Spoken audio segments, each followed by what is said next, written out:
안녕하세요. 사연 읽어주는 남녀입니다. 오늘의 사연 그림을 가져와 봤는데요. 우리나라의 아름다운 한강 모습이네요. 오늘의 이야기는 바로 이 한강에서 일어난 놀랍고도 충격적인 이야기입니다. 그럼 궁금하실 테니 바로 이야기 시작할게요. 주변에 보면 유난히 지적하기 좋아하는 사람들이 있죠. 둘러친 외양은 널 위해 하는 소리야 라고 말하지만 실상 속내는 상대를 부끄럽고 죄책감을 느끼게 만들려는 거죠. 그런데 억울한 건 솔직히 다 옳은 얘기도 아니란 겁니다. 그리고 지적하는 사람이 더 많은 흠을 지닌 경우가 허다하죠.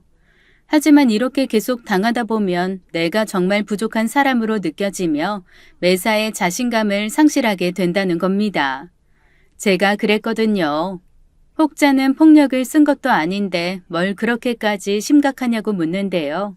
몸에 상처만 없다 뿐이지 제 마음은 만신창이랍니다. 나중엔 우울증과 신경쇠약에 걸리고 온몸에 안 아픈 데가 없었죠. 이런 훈계질을 고쳐보려고 수많은 대화와 반항을 시도했지만 아무 소용이 없더라고요. 본인은 전혀 문제없다고 생각하거든요. 상대의 상황과 마음은 전혀 고려하지 않는 태도. 손만 안 댔지 이건 분명 폭력이었습니다. 이런 남자와 결혼해서 산 저의 고군분투 인생을 여러분께 들려드릴까 합니다. 여러분이라면 어떻게 극복하시겠어요? 여러분은 저와 같은 아픔을, 실수를 겪지 않길 바라며 제 이야기를 시작합니다. 그날은 시아버지 생신을 맞아 모처럼 온 식구가 모인 날이었습니다. 형님네 식구들과 이런저런 대화를 나누더니 결국 자식 자랑이 시작됐죠. 재윤이가 이번에 반장 됐잖아. 벌써부터 학교에서 반장 엄마라고 호출하더라고. 재윤이가 공부도 잘하고 인기도 많은가 봐요. 아주버님 좋으시겠어요. 뒷바라지 하려면 큰일이죠 뭐. 이거저거 해오라는 거 아닌지 모르겠어. 근데 성진이는 어때요? 조금 느리다고 했잖아. 12월생이라 아무래도 그런 것 같아요. 받아쓰기는 이제 곧 자라는데 2학년 되니까 구구단이라는 복병이 있네요. 시간 지나면 따라잡겠죠 뭐. 아니, 성진이 아직 구구단 못해? 그동안 뭐 한 거야? 이는 평소에 관심도 없었으면서 꼭 이러더라. 이제 배우기 시작했는데 뭘 심각해. 차차 하겠지. 엄마가 이렇게 느긋하니. 내가 가르칠 테니까 나한테 맡겨. 자기 아들이 조금 떨어진다는 소리에 자존심이 상했는지 그날 집에 돌아와서는 애를 잡기 시작하더군요. 38, 14? 26? 24. 너 누구 닮아? 그딴 것도 못 외워. 그만해. 당신도 그렇고 얘도 내일 학교 가잖아. 성진아, 그만하고 들어가자. 준비물 다 챙겼지? 이대로 학교 가면 또 망신당할 거 아니야. 이왕 시작한 거 확실하게 끝내는 게 맞아. 당신이나 먼저 들어가. 시댁에서 일하느라 고단했던 저는 남편도 내일 출근하니 적당히 끝내겠지 싶어 그대로 방으로 들어와 잠이 들었습니다. 그런데 잠결에 일어나 보니 남편이 옆에 없는 겁니다. 거실에 나가보니 소파에 누워 잠든 남편을 발견했죠. 여보, 추운데 왜 여기서 자? 방에 들어가. 깜빡 잠들었나 보네. 성진이는? 이놈의 자식 다 외우면 검사 받으라니까 그냥 자버려? 지금 시간이 몇 시인데 얼른 들어가. 저는 잠든 아들을 보려고 방문을 열었죠. 그런데 성진이가 없는 겁니다. 여보, 성진이 방에 없는데? 성진아! 없어? 놀란 마음에 여기저기 찾는데 밖에 베란다 불이 켜져 있는 겁니다. 혹시나 하는 마음에 베란다를 열어보니 세상에 성진이가 추위에 잔뜩 웅크린 채 앉아있는 게 아니겠어요. 놀라 성진이를 깨우는데 추위에 파랗게 질려 정신을 못 차리고 있었죠. 얼른 아이를 방으로 데려와 제 몸으로 아이를 꽉 안았습니다. 몸이 어찌나 차던지 심장이 쿵 내려앉는 기분이었죠.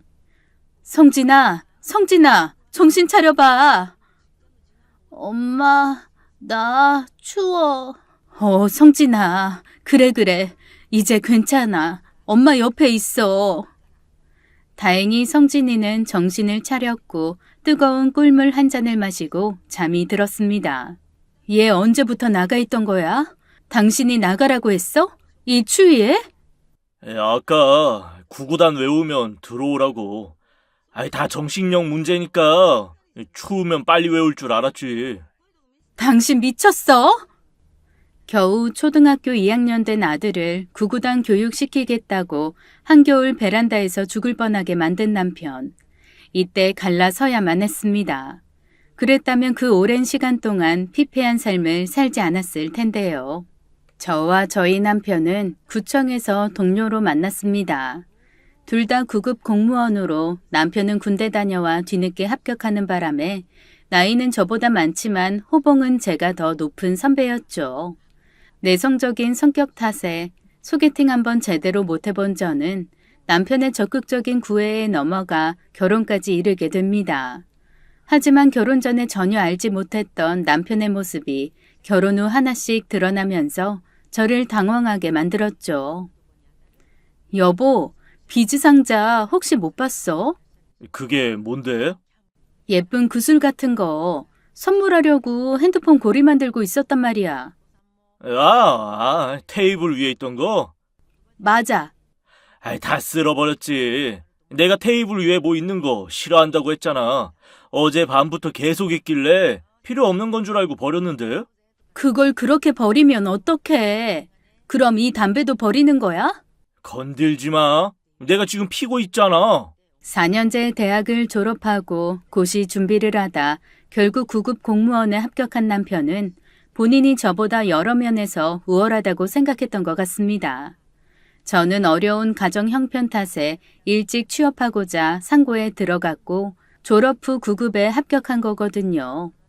연애할 때는 제가 선배다 보니 저를 공손하게 대해줬습니다. 식사할 때 숟가락도 놔주고 굳은 일은 자처해서 도와주곤 했죠. 그런데 결혼을 하자 사람이 싹 변하더군요. 사소한 일까지 참견하고 훈계하려 들었습니다. 집안 정리정돈이 잘 돼야 좋은 기운이 들어온다며 자기 눈에 거슬리는 건 저런 식으로 버리곤 했죠. 그런데 웃긴 건 자기 물건은 그냥 놔두더라고요. 그날 쓰레기통을 엎어 비즈 구슬들을 모으면서 미치도록 후회했습니다. 내가 어쩌다 저런 남자와 결혼했을까? 지밖에 모르는 인간인지 왜 몰랐을까? 하지만 후회하긴 늦었습니다. 제 뱃속엔 이미 소중한 생명이 자라고 있었으니까요. 방금 청소기 돌렸는데 여기 머리카락 떨어졌잖아. 이런 거 보이면 좀 주워. 그냥 가지 말고. 나 배불러서 앉았다 일어나기 힘들어. 그러는 당신은 변기에 오줌 다 튀어놓고 안 닦잖아. 냄새난다 그러지 말고 그냥 앉아서 볼일 보면 안 돼? 야, 남자는 그게 그런 게 아니지. 넌 치사하게 생리적인 현상을 건드리냐? 그럼 머리카락 떨어지는 건 생리적인 거 아니야? 그럼 그것도 넘어가. 남의 잘못은 지적하기 좋아하고 자기가 잘못한 건 어쩔 수 없는 거라며 넘어가는 남편. 어쩌다 청소 한번 도와준 날은 저렇게 눈에 불을 켜고 머리카락 타박을 하곤 했죠. 하지만 이건 약과였습니다. 아기가 태어나고 한 달간의 산후조리원 생활을 마치고 집으로 돌아왔어요. 친정 어머니가 일찍 돌아가셔서 육아를 혼자 도맡아야 하는 저에겐 전쟁이 시작된 겁니다. 잘만 하면 울고, 먹고 논다 싶으면 싸고, 치우고 쉬려니 하면 또 울고, 밤에도 수시로 우는 아기 때문에 잠도 못 자고 집안일까지 하려니 너무 피곤했죠. 독박 육아가 너무 힘들어 남편의 도움을 요청하려고 슬며시 말을 꺼냈습니다. 여보, 나 너무 힘들어. 아기가 밤에 자주 깨니 잠도 제대로 못 자겠고 씻을 시간도 없어. 당신 밤에 일어나 달라고는 안 할 테니까 퇴근해서 저녁 준비만 해주면 안 될까? 나더러 요리하라고? 못하는 거 알잖아. 그럼 밖에서 간단히 먹을 거라도 사오던가. 그럼 저녁은 밖에서 먹고 들어올게. 그럼 내 저녁은? 나는 뭐 먹어? 그럼 어쩌라고. 나도 종일 일하고 들어오는데 자기가 맡은 건 스스로 책임져야지. 당신은 퇴근이라도 있지. 나는 낮에도 일하고 밤에도 못 잔다니까. 어디서 들었는데 밤에 안 자는 아기는 낮에 자서 그렇다더라. 낮에 애를 재우지 말고 놀아줘. 그래야 밤에 푹 자지. 그게 말처럼 쉬운 줄 알아? 애기 재우고 청소, 빨래, 젖병 소독까지 할 일이 얼마나 많은데. 힘들다고만 하지 말고 되는 방법을 생각하라고. 그리고 말 나온 김에 일이 힘든 건 체계가 없어서 그런 거야. 너는 한다고 했겠지만 내가 보기엔 집안 여기저기 빨래한 거 그대로 뭉쳐있고 설거지통 한가득이고. 나한테 방법이 있어. 내가 해결해 줄게. 저는 남편이 해결해 준다길래 식기세척기라도 사준다는 얘긴 줄 알았습니다. 조금이라도 집안일을 덜어줄 방법을 강구하나 했죠. 하지만 그건 제 착각이었습니다. 어느 날 집에 와서는 저한테 종이 쪼가리 하나를 내밀더군요. 자, 이거 봐봐. 이게 뭔데? 당신 하루 스케줄표. 내가 일부러 10분 단위로 잡았어. 봐봐. 이렇게 계획표를 짜고 보니까 당신이 말한 거 하루에 다 할 수 있잖아. 잠도 8시간은 잘 수 있다고. 6시에 기상해서 6시 10분 화장실, 6시 30분 식사 준비. 나더러 새벽에 일어나서 밤 9시까지 일하라고? 내 말 믿고 시키는 대로 해봐. 승자는 시간을 관리하며 살고 패자는 시간에 끌려 산다는 말 못 들어봤나? 성공한 사람들은 다 이렇게 시간을 분 단위로 쪼개서 써. 네가 계획 없이 되는 대로 사니까 더 피곤하고 힘든 거야. 하지만 이건 너무 빡빡한데. 다 정신력 문제야. 못할 생각부터 하지 말고 해내겠다. 결심을 하라니까. 네가 나약하게 구니까 구청에서도 민원인한테 끌려다니고 인정 못 받고 빌빌거렸던 거야. 내 말 들어. 자다가도 떡이 나올 테니까. 도와주기 싫으면 싫다고 하지. 이걸 무슨 해결책이라고. 참 다양한 방법으로 괴롭히는구나. 전에 악성 민원인한테 걸려 힘들었던 적이 있었거든요. 규정에 모자라 허가를 안 내준 일 때문에 몇 달간 시달려야 했습니다. 근데 제가 마음이 여려 민원인에게 강하게 대처하지 못한 게 정신력이랑 무슨 상관일까요? 굳이 아픈 기억을 들춘 남편이 얄밉기도 했고 저를 무시하는 것 같아 화가 난 저는 그대로 지키겠다고 약속해버렸습니다. 그렇게 이틀을 철저히 지켰어요. 덕분에 제 몸은 남아나질 않았죠. 하지만 겉보기에 깔끔해진 집안을 보고 남편은 만족해 하더군요. 거봐. 내가 시킨 대로 하니까 다 가능하잖아. 대업을 성취한 사람처럼 싱글벙글 웃는 남편의 얼굴을 보니 기가 막히더군요. 하지만 밤이 문제였습니다. 잠에서 깬 아기는 칭얼거리고 울기 시작했죠. 누군가 달래야 했지만 저는 마음을 다잡고 일어나지 않았습니다. 짜증난 남편이 저를 발로 툭툭 차더군요. 해 좀 어떻게 해봐. 울잖아. 나 계획표상 취침 시간인 거 몰라? 자야 돼. 건들지 마. 저는 그대로 돌아눕고 일어나지 않았죠. 결국 남편이 일어나 아기 기저귀를 갈고도 한참을 어르고 달래야 했습니다. 저는 속으로 고소하다 생각했죠. 그리고 그날 저녁 밥을 먹을 때 일이 터졌습니다. 밥상에 밥과 김치, 김만 올라와 있었거든요. 뭐야, 밥상이. 반찬 이것밖에 없어? 장을 못 봐서 그래. 그럼 장을 봐야 할 거 아니야. 장 볼 시간이 어딨어? 마트 가면 왔다 갔다 2시간은 걸리는데 당신 계획표에서 다녀올 틈이 어딨냐고. 남편은 할 말이 없는지 가만히 있더군요. 그리고 그날 밤 아기가 또 울기 시작하자 냉장고에 붙여놨던 계획표를 가져와 북북 찢어버렸습니다. 됐지? 이제 너 마음대로 해.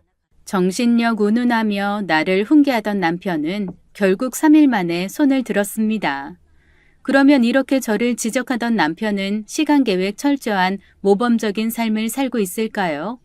만약 그랬다면 제가 이렇게 화가 나진 않았을 겁니다.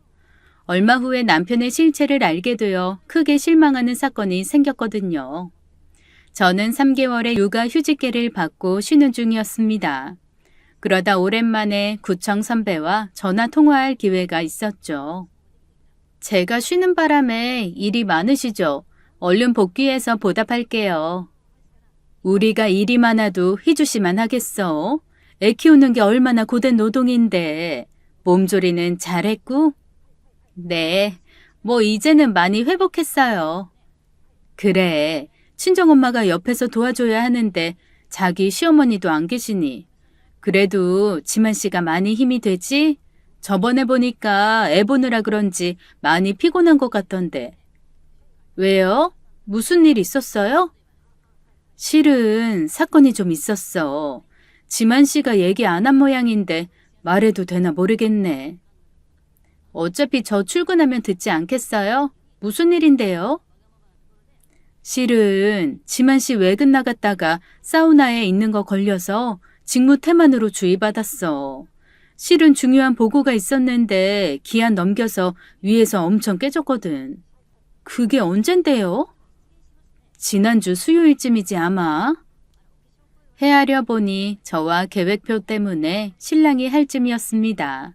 절 나약하고 계획 없는 사람으로 폄하하더니 본인은 업무도 못 마치고 근무 시간에 사우나라니 너무 기가 막혔습니다.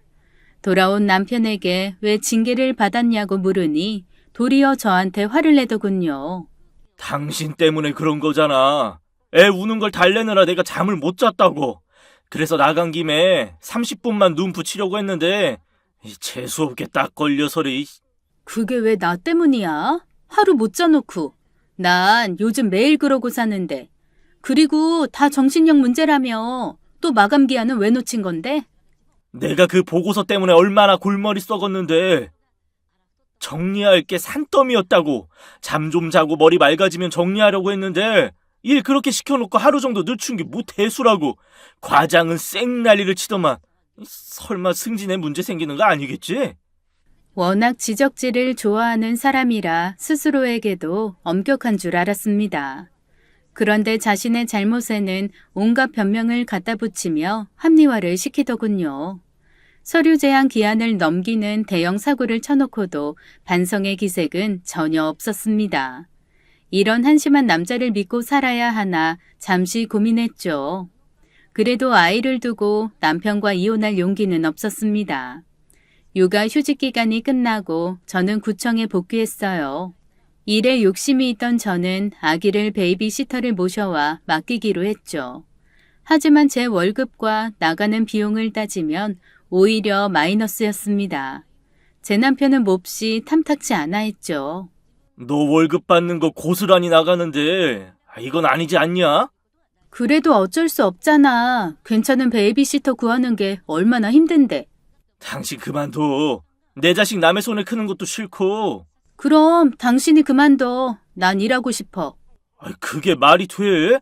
자식은 엄마 손을 커야지. 애착 관계가 아이 정서에 얼마나 중요한데. 넌 그딴 것도 모르지? 나중에 성준이 삐뚤어지면 네가 책임질 거야? 또 어디서 들었는지 어려운 얘기를 꺼내며 저를 무시하더군요. 하지만 성준이 곁에 엄마가 없어 혹시라도 잘못되는 게 아닐까 하는 걱정은 저도 있었습니다. 남편이 저렇게까지 얘기하는데 제 고집대로 밀고 나갈 순 없었죠. 결국 일을 그만두고 전업주부의 길로 들어서게 됩니다. 몸은 고되었지만 아이가 하루가 다르게 자라는 모습을 지켜보는 건 제게 큰 기쁨이었습니다. 일을 그만둔 게 아쉽긴 했지만 그만한 가치가 있다는 생각이 들더군요. 하지만 육아는 회사 일보다 더 난해한 일이었습니다. 5개월이 넘어가며 이유식을 시작하는데 아기가 좀처럼 먹지 않는 거예요. 저는 아직 미숙한 엄마라 그런가 속상하기만 했죠. 성준아, 해봐. 맘마 먹어야지. 맘마, 아이고, 도로 뱉으면 어떡해. 얘가 입이 왜 이렇게 짧아? 밥 먹는데 정신이 하나도 없네. 그래도 당신은 먹기라도 하지. 나는 아직 입도 못 댔어. 계속 안 먹는 거야? 다른 집 애들은 잘만 먹던데. 성준이는 뭐가 마음에 안 드는지 자꾸 뱉기만 하네.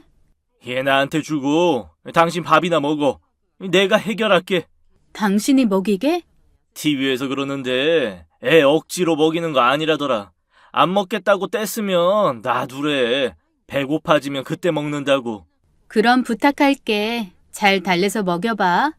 모처럼 남편이 아기를 안고 가 본인이 해결한다길래 웬일인가 했습니다.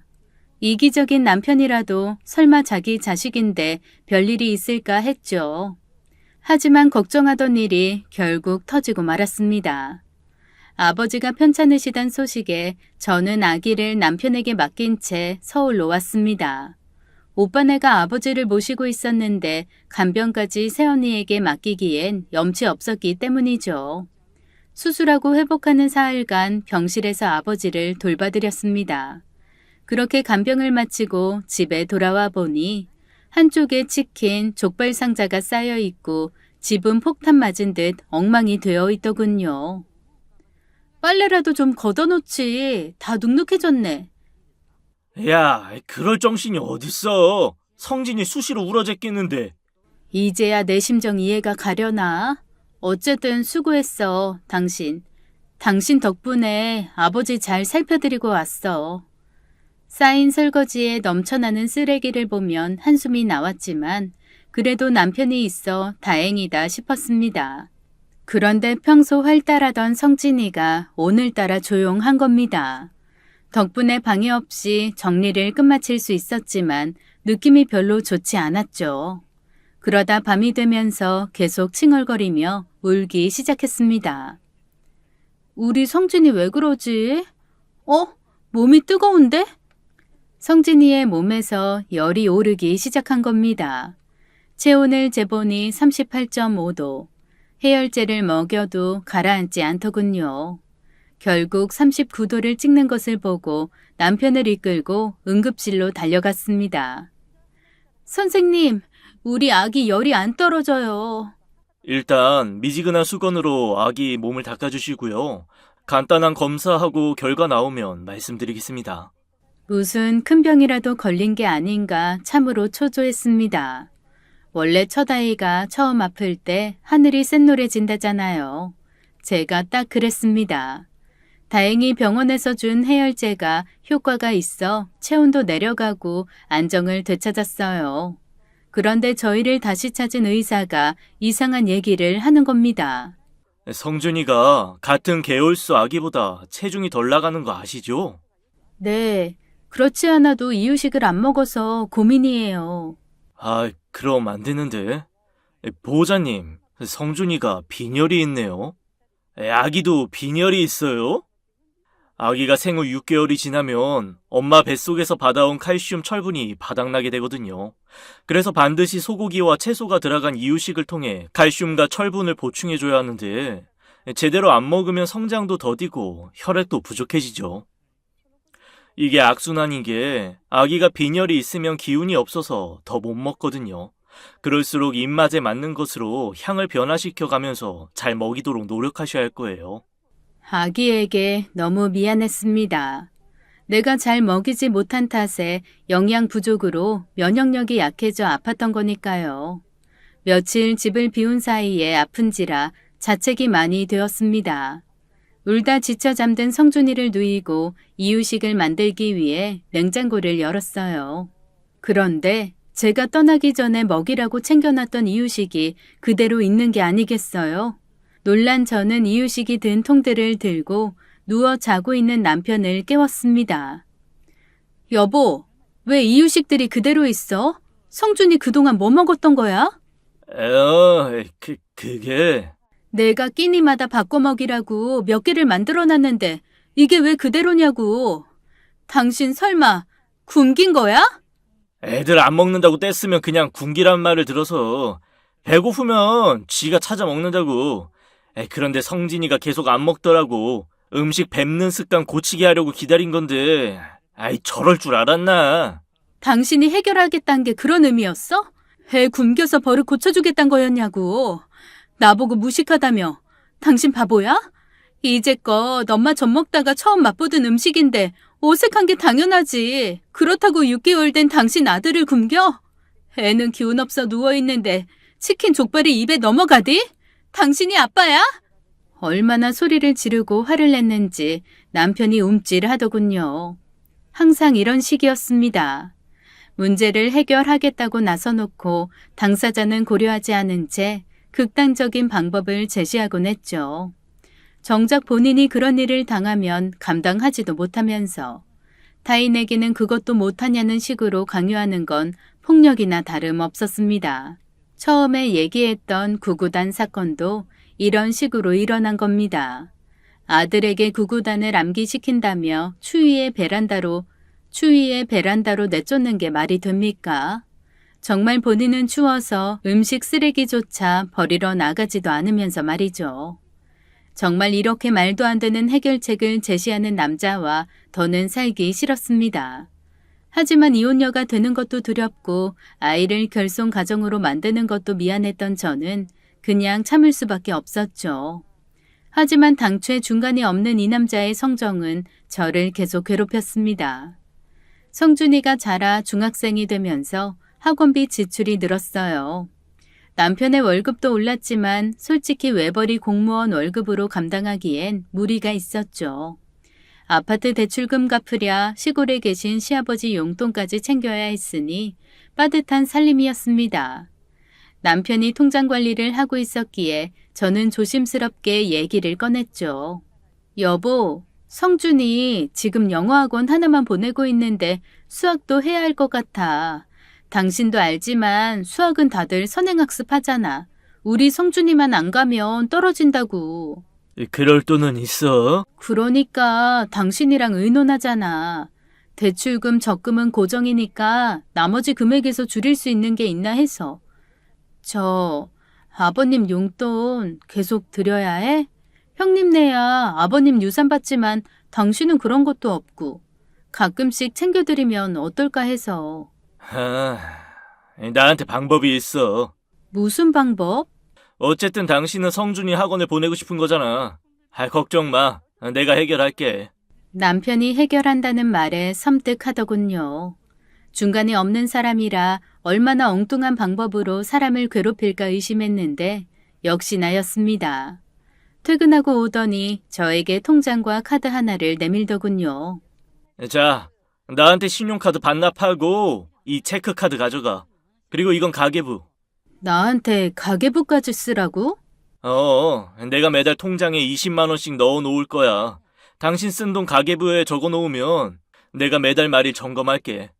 성진이 학원비는 내가 따로 낼 테니까 걱정 말고. 아니, 가계부는 그렇다 치고 이 돈으로 우리 세 식구 먹고 입고 성준이 용돈까지 해결하란 얘기야? 그게 가능해? 장이야. 재래시장 가서 보면 되고, 간식이나 주전버리는 안 먹으면 되고, 성진이 교복 입으니 옷 살 일도 없고, 뭐가 문제야? 성준이 참고서랑 준비물은? 그리고 학원 끝나면 배고플 텐데 간식 먹을 용돈도 안 줘? 참고서는 중고책방 가면 되고, 배고프면 집에 와서 먹으면 되잖아. 정 마음 쓰이면 그 돈에서 당신이 알아서 줘. 그리고 안 해봐서 그렇지 시도해보면 할만할 거야. 돈이라는 게 쓰다 보면 쓸데없이 나가는 경우가 많다고. 이 체크카드가 불필요한 소비를 줄일 수 있다잖아. 당신 말대로 돈 모아야지. 내년에 성준이 고등학교 들어가면 학원비가 배로 들 텐데 그때 대비해야 할 거 아니야. 남편이 너무 치사해서 더 이상 말하지 않았습니다. 어차피 반박해봤자 정신력 문제라고 해보지도 않고 왜 포기하냐며 비아냥댔을 테니까요. 통장 관리는 남편이 하고 저는 살림만 했기에 따로 모아둔 비상금도 없어서 저는 무척 난감했습니다. 내가 그때 일을 그만두는 게 아니었는데 이날 뼈저리게 후회했죠. 성준이 엄마, 성준이는 고등학교 어디 간다 그래요? 우리 재민이는 특목고 가겠다고 하던데 시간 있으면 차나 한잔 해요. 죄송해요. 저희 집에 시아버님이 와 계셔서 차는 다음에 제가 살게요. 커피값 3,000원이 아까워 거짓말을 할 수밖에 없었습니다. 성준이를 위해 귀한 정보를 들을 수 있는 기회였는데도 말이죠. 양말과 속옷은 꿰매 입고 다 떨어진 화장품도 살 수 없어서 약국에서 1,000원짜리 글리세린을 구입해 만들어 사용했습니다. 저의 이런 궁상맞은 모습을 어느 날 아들이 보고 말았죠. 엄마, 이게 뭐야? 엄마가 만든 화장품. 너도 한번 발라볼래? 됐어. 나 학원비 때문에 우리 집 돈 없는 거지. 그런 거 아니야. 아빠가 절약하자고 해서 엄마가 적극 협조하는 거야. 근데 왜 엄마만 절약해? 아빠는 맨날 술 먹고 담배 피고 다 하잖아. 네가 그걸 어떻게 알아? 호프집에서 아빠 혼자 치킨에 맥주 먹고 있던 걸 학원 끝나고 오다가 봤어. 부하가 치밀더군요. 저는 돈 아끼려고 봉지 커피까지 끊고 가까운 마트도 못 가고 세정거장 거리 재래시장을 걸어 다니는데 해도 너무하단 생각이 들더군요. 고민하던 저는 구청에 남아 근무하고 있는 선배에게 전화를 걸었습니다. 사정을 말하자 언니는 깜짝 놀라더군요. 야, 네가 무슨 자린고비니? 애 용돈까지 주면서 20만 원으로 어떻게 살아? 우리 딸 용돈만 20만 원이야. 나 희준 씨가 통장 관리를 해서 월급 얼마 받는지도 몰라. 그냥 공무원 월급이 얼마나 되겠어 하고 믿고 넘어갔지. 그런데 아무래도 이건 아닌 것 같아. 월급은 내가 알아봐 줄게. 그런데 이 바보야. 네 남편 꼴초에 주당이잖아. 그러니까 매일 담배 한 값에 술은 주에 2-3번은 마시는 것 같던데. 그리고 식후에 나가서 커피 한 잔은 꼭 하던걸? 혼자 쓰는 것만 해도 20은 더 되겠다 얘. 선배 말대로 제가 참 바보 같다는 생각이 들었습니다. 예전에 학교에서도 똑똑하고 야무지단 얘기 들었거든요. 남편이 매번 잘못만 지적하니 저도 모르게 주눅이 들었던 것 같습니다. 따져보면 너무나 부당한 대우를 받고 있었는데 말이죠. 저는 그날 마음을 단단히 먹고 남편에게 월급의 사용처를 공개해달라고 요구했습니다. 당신 내 가계부 보면서 느끼는 거 없어? 뭘 느껴야 해? 상고 출신인데 더하기 빼기는 기본으로 잘하겠지 뭐. 내가 20만 원 가지고 한 달을 어떻게 사는지 보라고. 성준이 한창 자랄 나이인데 고기도 제대로 못 먹여. 미장원에 못 가서 머리도 못 자른다고. 계란, 두부, 단백질이 얼마나 몸에 좋은데. 미장원이야 매달 가는 것도 아니고 조금씩 모아서 가면 되겠구만. 잘하고 있네. 못할 것처럼 얘기하더니 20만 원으로 잘 살잖아. 그럼 당신 가계부도 보여줘봐. 당신도 있을 거 아니야. 내가 그딴 거 쓸 시간이 어딨어? 그럼 카드 명세서랑 통장이라도 보여줘. 나 의심하는 거야? 당신은 살림이나 해. 내가 알아서 잘 관리하니까. 당신 정말 너무한다. 이 정도 얘기했으면 생활비를 더 주던지 신용카드 돌려줘야 하는 거 아니야? 우린 껌 하나도 못 사 먹고 아끼고 있는데 당신 매일 담배 한 갑씩 태우면서 술 마시고 점심 후에 카페에서 커피까지 먹는다며. 그것만 합쳐도 20이야. 성준이가 자기 학원비 때문에 돈 없어서 엄마 화장품 못 사냐고 묻더라. 당신은 내 화장대 텅 비어있는 것도 몰랐지? 당신 필요한 건 다 사고 먹고 쓰면서 한 침대에서 자는 마누라 그 좋아하는 과일 하나 못 사 먹는 건 아무렇지도 않지? 당신은 지금 버는 그 돈이 다 당신 거라고 생각해? 저는 하고 싶은 이야기를 하고 나와버렸습니다. 어차피 잘못은 인정 않고 변명으로 얼버무릴 게 뻔하기 때문이죠. 이날 저는 결심했습니다. 성준이 때문에 이혼은 못하지만 남편의 소나귀에서 벗어나 내 인생을 살겠다고. 그러기 위해선 당장 일자리를 알아봐야겠죠. 하교하는 성준이를 집에서 맞아줄 수는 없겠지만 우리 성준이라면 엄마를 응원해 줄 거라 생각했습니다. 어느새 눈치 빠른 성준이가 저를 찾아 나왔더군요. 엄마, 아빠랑 싸웠어? 조금 다퉜어. 너도 알지만 아빠랑 의견이 너무 안 맞아. 그래서 엄마가 많이 속상해. 나는 엄마 이해해. 내가 있으니까 너무 속상해하지 마. 그럼 엄마는 성준이만 있으면 다 괜찮아. 한창 자기 주장 강할 중학생밖에 안 된 녀석이 지 아빠보다 어른스런 소리라니 제 마음이 짠했습니다. 남편과 화목하지 못해 성준이가 일찍 철이 든 게 아닌가 했어요. 성준이 덕에 마음을 가라앉히고 집으로 들어갈 수 있었습니다.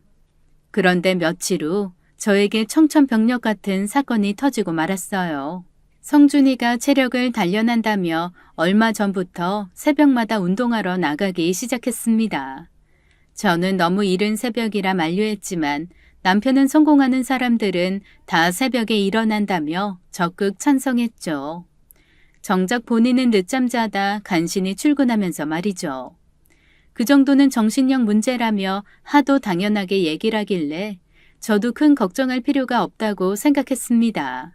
그런데 그렇게 새벽 운동을 매일 다녀오던 녀석이 그날 아침엔 유난히 늦는 겁니다. 얼른 와서 씻고 학교 가야 할 텐데 점점 걱정이 되기 시작했죠. 그때 한 통의 전화가 걸려왔습니다. 거기 박선준 군 댁이죠? 여기 병원입니다. 성준 군이 새벽 신문 배달하다 차와 부딪혔어요. 지금 와보셔야겠습니다. 제가 무슨 정신으로 병원까지 갔는지 피범벅이 된 성준이를 보고 정신을 잠깐 잃은 것도 같아요. 그렇게 성준이를 수술실로 들여보내놓고 얼마나 울었는지 모릅니다. 다행히 수술은 무사히 끝났어요. 팔과 갈비뼈가 부러져 장기까지 손상된 아찔한 사고였지만 회복하면 정상 생활로 돌아갈 수 있다는 얘기에 저는 죽다 살아난 기분이었죠. 성준이가 의식을 회복하고 일반 병실로 옮기면서 비로소 새 식구가 만나 대화할 수 있었습니다. 엄마, 아빠, 죄송해요. 너 임마 죽을 뻔했어. 운동하러 나간 게 아니라며. 근데 왜 거짓말을 했어? 이제 막 회복한 애한테 다그치지 마. 그래도 아닌 건 지적하고 넘어가야지. 바늘 도둑이 소도둑 된다고. 결국 거짓말하다 대형 사고를 친 거 아니야? 제발 그만. 성준이 얘기 먼저 들어보자고. 왜 맨날 사정도 안 들어보고 혼부터 내? 사정은 무슨 사정? 제가 얘기할게요. 거짓말한 건 잘못했어요. 근데 제가 신문 배달한다고 하면 엄마가 허락 안 했을 거잖아. 당연하지. 근데 신문 배달은 왜 한 건데? 혹시 학교에서 못된 애들한테 돈 뜯기는 거 아니야? 그럼 엄마한테 말했어야지. 그런 거 아니야. 그럼 어서 말해봐. 다 괜찮아, 응? 실은 저거 엄마 생일 선물로 사주려고. 백화점 가서 물어보니까 꽤 비싸서 내 용돈으론 부족하잖아. 성준이가 가리키는 손끝에는 TV 속 환하게 웃고 있는 유명 연예인이 있었습니다. 손에 화장품을 들고 말이죠. 빛을 머금은 듯 윤기 있는 피부, 빛이 되는 여자. 우리 성준이가 엄마한테 저걸 사주고 싶었던 거죠. 아들을 향한 미안함과 고마움에 눈물이 쏟아지더군요. 그 새벽에 잠을 물리치고 일어나 저를 위해 신문 배달을 했을 성준이를 생각하니 명치 끝이 아려웠습니다. 못난 부모 때문에. 저는 성준이를 위해서라도 힘을 내야 했습니다. 이후에 남편은 찔리는 바가 있었는지 생활비를 40만 원으로 늘려주더군요. 하지만 여전히 체크카드를 고수하는 걸 보면 경제권을 넘겨주지 않을 심산이 분명했습니다. 저는 차라리 잘 됐다고 생각했죠. 저도 제가 번 것을 공유하지 않을 생각이니까요. 여기저기 알아본 끝에 세무사 사무실에 취직할 수 있었습니다. 상고 1등급 졸업에 9급 공무원 합격 실력이면 크게 빠지지 않는 경력이었죠. 특히 숫자 다루는 건 제 전문이거든요.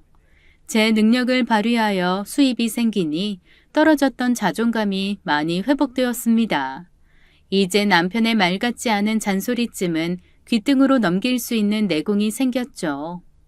여보, 나 눈밑이 부들부들 떨리는 거 안 보여? 아무래도 영양이 부족해서 그런 것 같아. 인터넷 찾아보니 단백질, 탄수화물, 지방 말고도 뭐 칼슘, 마그네슘, 비타민 같은 미량 영양소들을 잘 챙겨 먹으라고 하네. 아니, 내가 식단 뽑아왔으니까 이대로 차려줘. 영양 부족 같은 소리하고 있네. 좋은 건 지 혼자 다 사다 먹으면서. 남편이 준 식단을 보니 칠첩반상쯤 되더군요. 일하는 아내에게 매끼 칠첩반상을 차려내라니 여전히 정신 못 차린 인간이죠. 안 해주면 잔소리할 게 뻔하기에 저는 꾀를 내었습니다. 생활비 통장에서 일주일치 식비로 종합 비타민제를 구입한 거죠. 그리고는 저녁 식탁에 밥과 계란 프라이, 비타민제를 두었습니다. 이게 뭐야? 내가 지금 영양이 부족해서 식단표까지 뽑아줬는데 반찬이 이게 다야? 그래서 당신 주려고 샀잖아. 여기 당신이 필요한 미량 영양소 몽땅 들어있어. 일주일 식비 다 써서 반찬은 없지만 이렇게 먹으면 영양이 부족하진 않을 거야. 이제 저는 남편에게 휘둘리던 예전의 제가 아니었습니다. 남편도 몇 마디 하다가 제가 들은 척도 안 하니 이제는 본인도 지치는지 제풀에 그만두더군요. 그런데 문제는 제가 아닌 아들 성준이었습니다.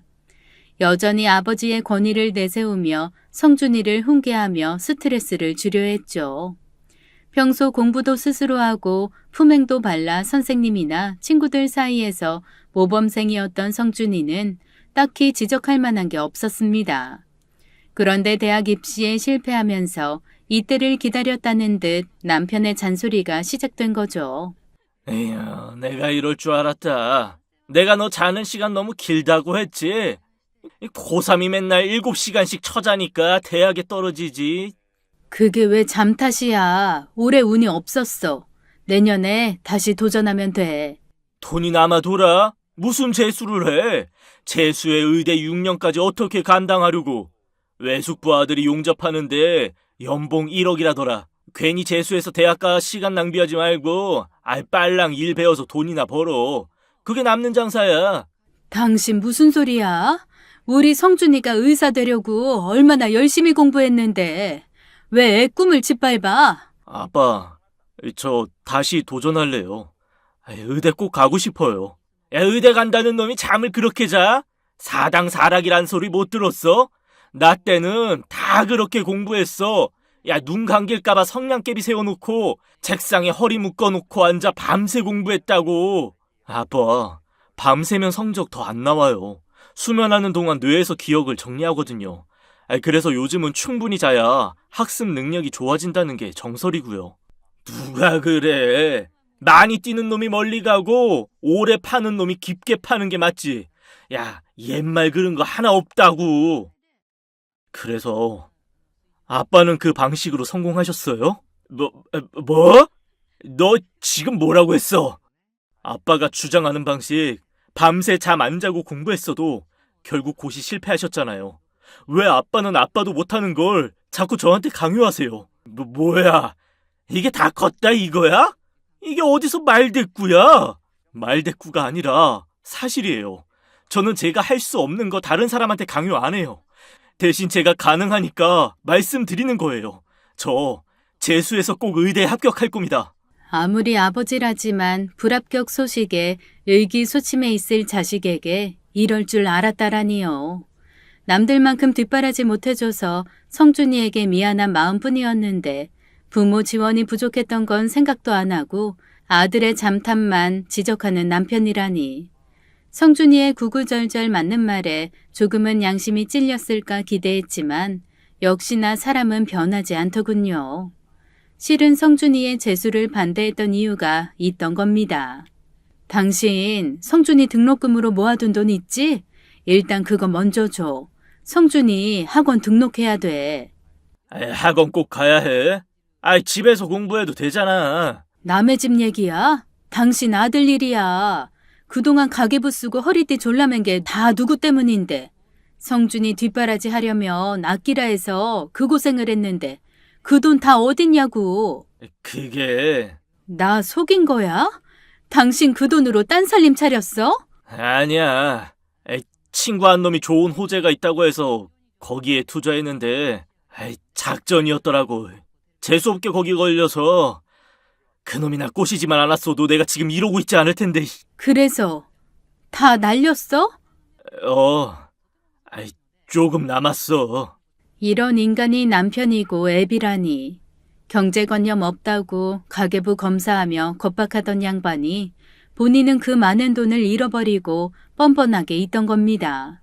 게다가 그걸 감추려고 아들의 재수마저 막으려고 했던 거고요. 뼛속까지 이기적인 인간인 건 알았지만 아비 된 자로서 자식의 앞길을 막으려 하다니요. 성준이에게 준 상처를 생각하니 전 도저히 용서할 수가 없었습니다. 성준이는 서울로 보내기로 결정했어요. 재수학원도 문제지만 성준이가 남편과 부딪히며 받는 스트레스를 덜어주고 싶었습니다. 성준이도 내심 원하는 눈치더군요. 저는 무척 아쉬웠지만 아들을 위해선 그게 최선이었습니다. 저를 그동안 버티게 해주었던 아들. 다행히 이 순간을 위해 열심히 모아둔 돈이 제게 있었습니다. 성준아, 엄마만 믿어. 너 원하는 공부 다 해도 돼. 나 능력 된다니까. 알아. 내가 엄마 닮아서 똑똑하잖아. 그래, 우리 아들. 아무 걱정 말고 공부만 해. 너무 무리하지 말고. 엄마도 조금만 참아. 내가 얼른 의사 돼서 엄마 호강시켜줄게. 성준이는 저의 바람대로 서울에서 건강하게 지내며 열심히 노력했고 다음에 원하는 대학 의대에 합격할 수 있었습니다. 본인의 주장을 결과로 증명한 거죠. 이렇게 잘 성장한 아들을 보니 그간의 고생들이 씻겨 나가는 것 같았습니다. 이 세상을 다 가진 듯 너무 행복했죠. 성준이가 주는 기쁨에 응어리졌던 기억들이 희미해지면서 남편에 대한 마음도 조금 무뎌졌던 것 같습니다. 그래서 결단하지 못하고 결혼 30주년을 맞이해버리고 말았죠. 당신, 그동안 나 때문에 고생이 많았지. 모처럼 나도 여유 있고 성준이도 서울에 있으니 결혼 30주년 맞아 서울로 여행이나 갑시다. 혼자 낚시하는 걸 즐겼지 생전 저와 성준이는 데려가지도 않던 남편이 모처럼 여행 제안을 해왔습니다. 참으로 오래 살고 볼 일이었죠. 저는 딱히 남편과 여행하고 싶진 않았지만 서울에 가서 성준이를 볼 수 있다는 생각에 찬성했습니다. 그렇게 남편은 본인이 다 알아서 준비하겠다며 나섰고 저는 그런 남편을 따라 결혼 30주년 여행을 시작했죠. 이야, 서울에 가끔 와봤지만 63빌딩은 처음 올라와 보네. 서울이 한눈에 보이는구만. 당신은 어때? 좋지? 응, 그래. 높은데 힘들이지 않고 올라오니 신기하네. 한강도 한눈에 보이고. 워낙 남 지적하는 만큼 공치사하기 좋아하는 성격이라 이때는 무조건 맞춰줘야 합니다. 혹시라도 별로인 기색을 비추면 그마저도 안 할 테니까요. 이왕 부부 여행이라고 온 건데 웬만하면 따라야지 하고 저도 생각했죠. 세 식구가 모여 앉아 뷔페도 먹고 모처럼 화목한 시간을 가졌습니다. 인턴으로 바쁜 성준이가 간신히 짬을 내서 함께 했고요. 성준이의 건강한 모습만 보아도 제겐 큰 선물이었습니다. 그렇게 식사를 마치고 성준이는 병원으로 돌아가고 남편은 다음 코스는 날 위해 준비했다며 기대하라 하더군요. 가보니 유람선이 있는 한강 선착장이었습니다. 배를 타자고? 나 물 무서워하는 거 알잖아. 나만 믿어. 내가 이번에 확실하게 당신 물 공포증 없애줄게. 눈앞에서 깊이를 알 수 없는 한강물이 출렁거리자 오금이 저리더군요. 실은 제가 어렸을 때 가족과 함께 물놀이를 갔다가 계곡물에 빠진 적이 있거든요. 발을 헛디디어 물에 빠진 채 물살에 휩쓸려 깊은 곳까지 떠내려간 적이 있었습니다. 그때 아빠가 뛰어들어 구해주지 않았다면 저는 이 세상 사람이 아니었겠죠. 저는 그 이후로 물놀이는커녕 물가 근처도 가지 않았습니다. 이런 저희 사정을 남편이 들어 알고 있을 텐데도 기어이 한강에 데려오다니 잠시 기대했던 제가 잘못이었습니다. 그냥 이 근처 구경만 하면 안 될까? 한강 봤으면 됐지. 뭐하러 배까지 타? 아이, 서울 왔는데 유람선은 타야지. 이 사람 물을 이렇게 무서워해서 앞으로 여행은 어떻게 다녀? 야, 안 되겠다. 내가 오늘 당신 트라우마 확실히 고쳐줄게. 뭐 어떡하려고. 모든 공포는 직접 마주하고 극복하면 돼. 야, 눈 딱 감고 한 번만 참아봐. 남편은 번쩍 저를 들어안더니 선착장 강변으로 가기 시작했습니다. 저는 남편이 저를 아는 채 유람선에 타려니 했죠. 그랬는데 저를 그대로 한강에 던져버리는 게 아니겠어요? 한강물에 빠진 저는 너무 놀라 허우적거렸습니다. 수영을 못하기도 하지만 발이 바닥에 닿지 않으니 공포가 몰려오더군요. 파랗게 질려 팔을 휘저었지만 선착장에 서 있던 남편은 정신력 문제라고 생각하는지 팔짱을 끼고 구할 생각도 않더군요. 그렇게 버둥거리던 저는 점점 물속으로 가라앉았고 정신을 잃고 말았습니다. 야, 아줌마. 아줌마 정신 좀 들어요? 눈을 뜨자마자 구역질이 올라오더니 먹은 것을 다 개워냈습니다. 어느새 달려온 119 대원이 등을 쓰다듬어주며 괜찮냐고 묻더군요. 그제야 정신이 들어 주변을 보니 사람들이 모여 저를 걱정스레 보고 있었습니다. 살았네, 살았어. 저분아님 큰일 날 뻔했네. 아유, 다행이다. 자네 사람 하나 살렸어. 저 구해주신 분이세요? 네. 근데 제가 조금만 늦었어도 아줌마 죽었어요. 여기 물이 깊은데 조심 좀 하시지. 아줌마가 빠진 게 아니에요. 저 아저씨가 한강에 던졌잖아. 맞아. 나도 봤어. 물에 던져놓고 멀거니 보고만 있던데. 대체 무슨 사이요? 당신이 스스로 극복하라고. 트라우마 없애려면 부딪히는 게 최고라고 해서 그런 건데. 이렇게 깊을 줄은 나도 몰랐어. 야! 너 미쳤어? 나 수영 못한다고 했잖아. 물 무서워서 물가 근처도 못 가는 사람 빠뜨려 놓고. 뭐? 트라우마 극복? 네가 그러고도 남편이야? 남편이에요? 헐, 말도 안 돼. 아니요, 더 이상 아니에요. 너 내가 살인미수로 고소하고 이혼할 거야. 여기 당장 경찰 좀 불러주세요. 여보, 경찰이라니. 내가 잘못했어. 어? 다 당신 위해서 그런 거라니까. 그게 빈다고 될 일이에요. 사람이 죽다 살았는데. 형씨, 그렇게 위하면 물에 뛰어들지 그랬소. 설마 부인인 줄 상상도 못했네. 여기 우리들이 다 증인 서줄 테니까 아줌마, 저런 인간이랑은 하루라도 빨리 헤어지쇼. 저 인간이 남편이란 말에 사람들이 더 놀라고 흥분하는 것 같았습니다. 어떻게 저런 사람이랑 살았냐며 경찰 조사에 필요하면 불러달라고 연락처를 남겨주기도 했죠. 옆에서 남편은 잘못했다고 애원했지만 저는 끝까지 들어주지 않았습니다. 그대로 경찰이 도착하자 함께 경찰서로 향했죠. 남편은 끝까지 억울하다며 일부러 그런 게 아니라며 호소했지만 저의 주장은 강경했습니다. 수영 못하는 사람을 물에 빠뜨려 놓고 죽을 줄 몰랐다는 변명은 말이 안 되니까요. 그렇게 남편은 구속되어 구치소에 수감되었습니다. 30년 참고 산 결과가 결국 이거구나. 우리 그만 헤어지자. 당신, 어떻게 나한테 이래? 내가 당신이랑 여행 가려고 얼마나 오래 계획한 건데. 나한테 한 번이라도 물어본 적 있어? 내 생각, 내 의견 헤아려 본 적 있냐고. 상대 마음은 생각도 않고 뭐든 당신 뜻대로 강요하고 안 되면 비난하고 화를 냈지. 당신은 이번 한 번만 실수한 거라고 생각하겠지만 평생 난 당신의 잔소리와 말도 안 되는 요구 때문에 숨이 깔딱거린 게 한두 번이 아니야. 우리 성준이도 당신의 그 이상한 고집 때문에 죽을 고비 여러 번 넘겼고. 성준이도 알아? 당신 이러는 거. 장가도 가야 하는데 이혼이라니. 성준이 갖고 협박할 생각 마. 이미 서울 가면서 나한테 왜 아빠랑 사냐고 이혼하라고 했던 애야. 자기가 엄마 지키겠다고. 내가 잘못 살았나 보네. 남편과 저는 그렇게 이혼했습니다.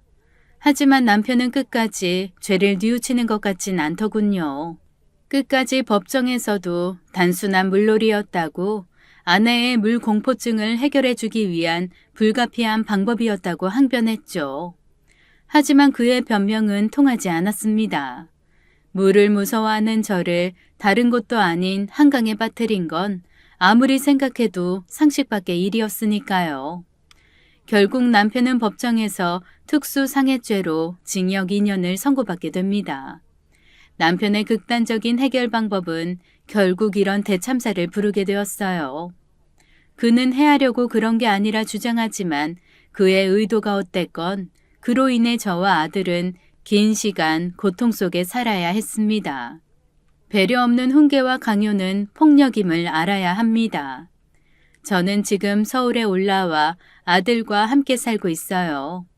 서울은 일자리가 더 많아 다른 세무사 사무실에 쉽게 취직할 수 있었죠. 왜 진작 남편에게 매여 이런 자유의 삶을 누리지 못했는지 스스로 한심하기만 합니다. 나는 귀한 존재인데 스스로도 깨닫지 못했던 것 같아요. 내가 나를 사랑해야 행복할 수 있습니다. 그리고 그 행복을 위해서는 용기가 필요한 것도 알았고요. 여러분도 누군가 여러분을 부당하게 취급할 때 당하고 있지만 마세요. 우리는 오롯이 존재만으로 귀중한 사람이니까요. 오늘 이야기는 여기까지입니다.